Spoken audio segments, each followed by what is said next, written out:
প্রিয় বন্ধুরা, অদ্ভুত রহস্যের আজকের এই এপিসোডে আপনাকে স্বাগতম। 1922 সালে মার্চ মাস জার্মানির ছোট একটি গ্রাম হিন্টারকাইফেক গ্রামে বাস করতেন গ্রোবার পরিবার। পরিবারের ছিলেন বৃদ্ধ দম্পতি অ্যান্ড্রেয়াস ও কাসিলিয়া, তাদের মেয়ে ভিক্টোরিয়া আর দুই নাতি নাতনি। শান্ত সাধারণ জীবনযাপন করলেও হঠাৎ করে পরিবারটি হয়ে ওঠে ইতিহাসের সবচেয়ে ভয়াবহ অংশ। ঘটনার কয়েকদিন আগে অ্যান্ড্রেয়াস প্রতিবেশীদের বলেছিল বাড়ির আশেপাশে অদ্ভুত শব্দ শোনা যায়। এমনকি তিনি বলেছিলেন ঘরের উপর কারো পায়ের চিহ্ন পাওয়া গেছে, যদিও চোর বা ডাকাতের কোনো চিহ্ন পাওয়া যায়নি।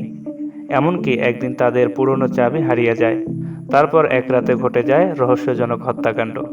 পরিবারের সবাইকে খামারির ভিতরে নৃশংসভাবে কুড়াল দিয়ে হত্যা করা হয়। কিন্তু এখানে রহস্য আরো গভীর হয়। হত্যার পরের কয়েকদিন আশেপাশের লোকেরা লক্ষ্য করলেন খামারের গরুগুলোকে খাওয়ানো হয়েছে, আবার রান্নাও হয়েছে, এমনকি চুলা থেকে এখনো ধোঁয়া বের হচ্ছে। হত্যাকারী পরিবারকে মেরে ফেলার পরেও কয়েকদিন বাড়ির ভিতরে বসবাস করেছিল। পুলিশ তদন্ত করে জানায় সেখানকার কোনো জিনিস চুরি হয়নি, অর্থাৎ এটা ডাকাতির জন্য হয়নি। তবে সবথেকে অদ্ভুত বিষয় হলো মৃতদেহগুলো কৌশলে খামারের ভিতরে একসাথে রাখা হয়েছিল এবং শিশুদের লাশও আলাদাভাবে রাখা হয়েছিল। যে খুনি সে হয়তো পরিবারের দীর্ঘদিনের পরিচিত ছিল। তদন্তে অনেকজনকে সন্দেহ করা হলেও দোষী কাউকে প্রমাণ করা যায়নি। কে ছিল সেই খুনি?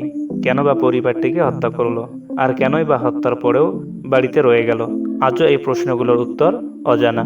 প্রিয় দর্শক, নতুন নতুন অদ্ভুত অজানা রহস্য জানতে আমাদের চ্যানেলটি সাবস্ক্রাইব করে পাশেই থাকবেন।